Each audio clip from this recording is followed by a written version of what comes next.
Hi, my name is Claire Goldsworthy and I'm the founder of The Fashion Advocate, an online community for Australian fashion, beauty and lifestyle brands.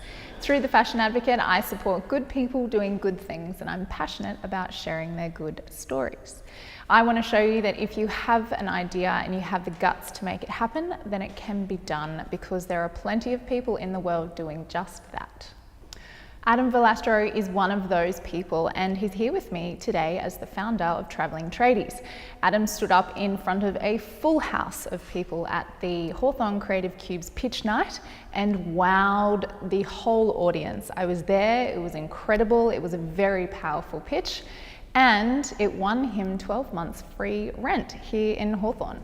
And he's here today to talk us through what Travelling Tradies is all about. Hey Adam. Hey Claire, how you doing? I'm good, how are you? I am fantastic. Tanned because you just got back from Thailand. Yeah. How was it? It was beautiful, a little bit splotchy from the sun, but it was nice to get some rays on the skin before summer. Was it work or pleasure? Holiday, pleasure? A little bit of both. Yeah, good. Went over to get some sun, but also to build some relationships and gather some more hostels for Travelling Tradies.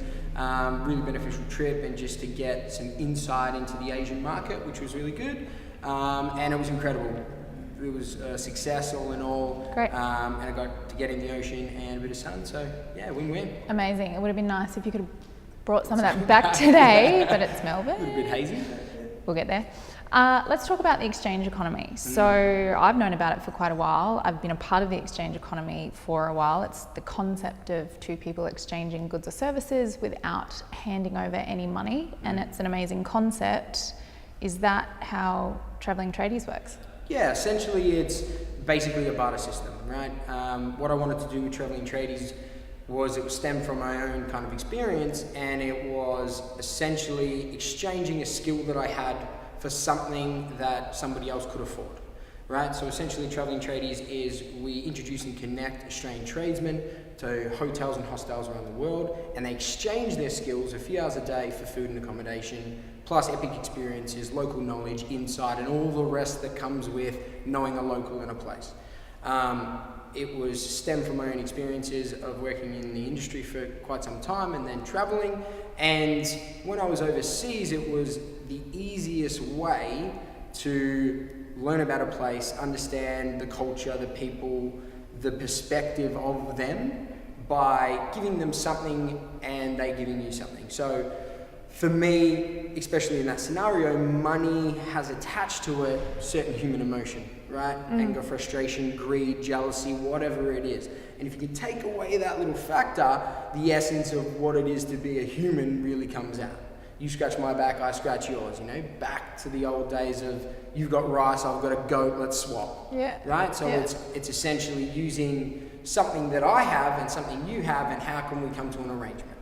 It's such an incredible concept, and I think it's a beautiful basis for a business because, yeah, so often now people kind of only do things for other people if they know they're going to get something back. Right.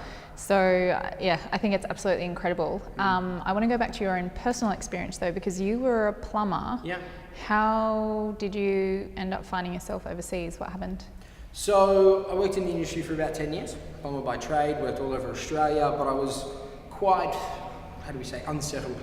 I went from company to company, job to job. I'd always grab and latch at new opportunities that came up. I was getting paid ridiculously good money and it was awesome, and in the eyes of everybody else I'd made it, but I was miserable.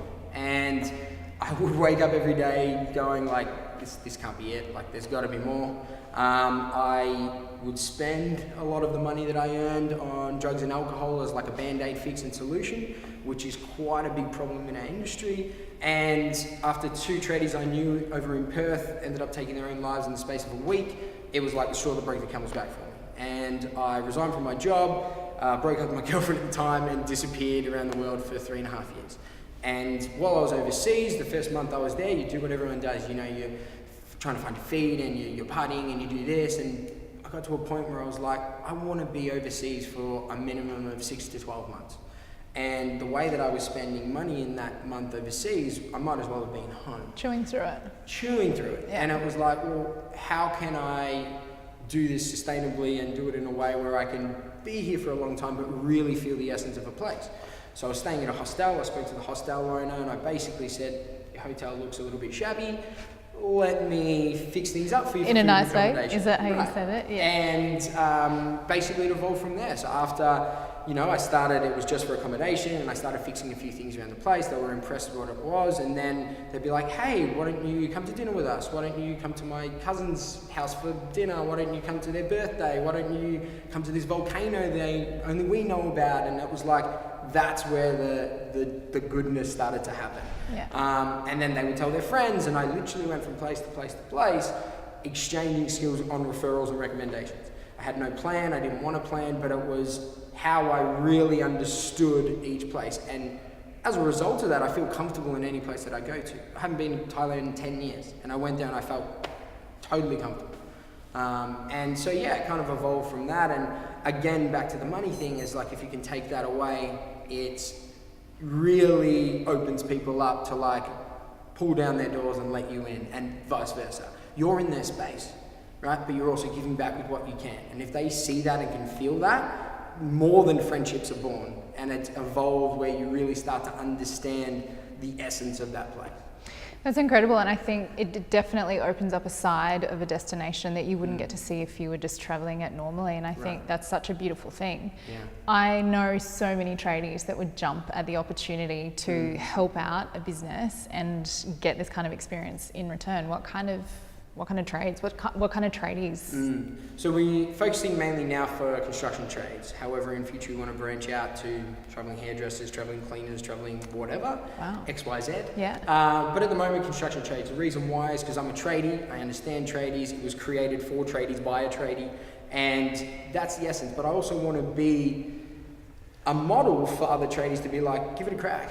Like, it's really not that hard. If I'm doing all the legwork for you, what's your excuse? So do you pair it up? So people, so we facilitate that connection. Basically, for now, we're still doing a manually connection because we want to ensure that they're a best fit for each other. Further on down the track, the platform will be self-automated, where you type in a location and then you get matched with the host that arrives. There's quite a solid, I guess, vetting process on the way through, because if I'm going to send somebody over to people that I know, love and trust, I want to also know, love and trust them. So yeah, it's building that essence. But essentially what we're trying to do for the tradies, because don't be mistaken, like, this is for the tradies as well. This is mainly for the tradies to experience the world, get out of the little bubble that we've created in our own head, and really get a perspective of the world, right? But we're creating affordable travel opportunities to have an epic adventure, become a global local, and at the same time improve your health and well-being, right? There's a big epidemic in our industry for the mental health aspect, and of any industry in Australia, we have, I think it's 40% of the industry has some mental health challenge. That's ridiculous. And that's too high.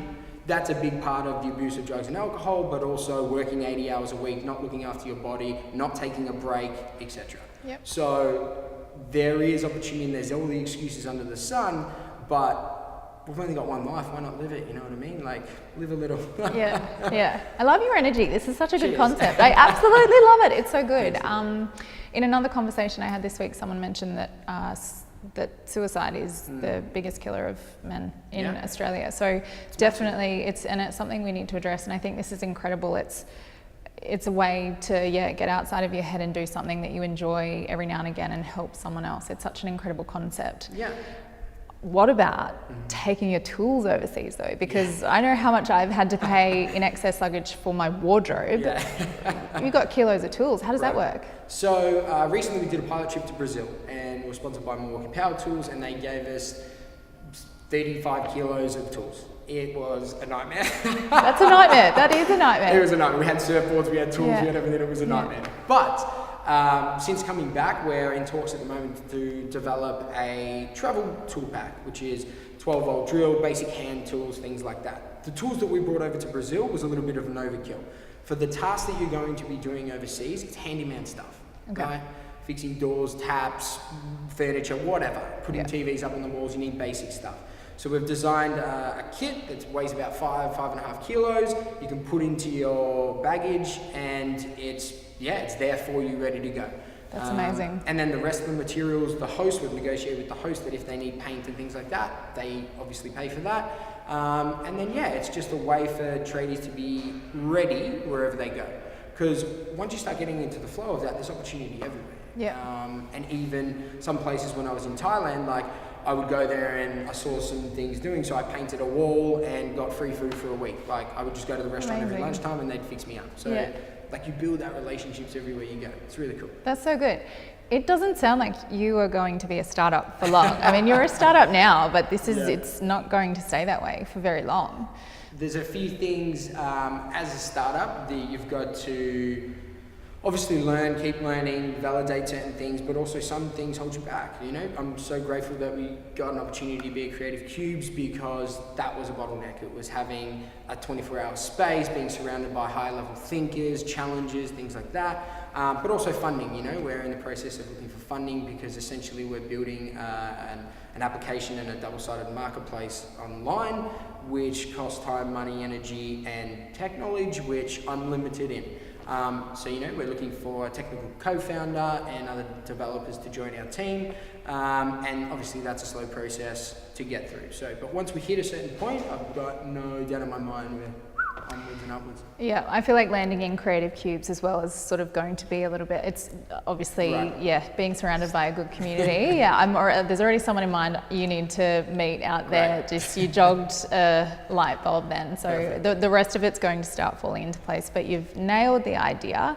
Excuse the pun. I just thought of that. You've absolutely nailed it, and it's incredible. It's got a really good purpose, and I'm really grateful that you wanted to share your story and help other tradies out there. Do the same. For any tradies that want support, what's a bit of advice that you can give them? Just give it a crack. Like there's so much opportunity out there, and I've been in the position of working 80 hours a week thinking that was it, the money's good, and that's kind of the thing that drives you. But it's like, if you can stop and give yourself time to smell the roses, so to speak, and see what's on the other side of the fence, you'll be amazed at what's overseas, other people, and the opportunities that can arise from that. And if I had never dropped everything and gone to travel, I wouldn't be where I am, and I wouldn't be able to see that. But don't forget, you can always fall back on your tools. Like, if I need to work a couple of days a week, I do. And you've got that skill for life. It doesn't mean you have to do it every single day. Now that I do it occasionally, I have so much more of an appreciation for it. And also when I'm doing it overseas for somebody else that can see it, can't afford it normally, etc., that makes my heart explode. Like, I love that. So, and that's the essence of what it is. It's just like, if you never go, you never know. So like, give it a crack. Give it a crack. I think that's the most important thing that we have learnt today. If you want to learn more about Travelling Tradies, head to travellingtradies.com. Adam is a fantastic guy. You can come and meet him here if you want to know more about it. And if you want to know more about Creative Cubes and joining the amazing community here, head to creativecubes.co. And as always, tune in next time for more good stories about good people doing good things. Bye. Peace.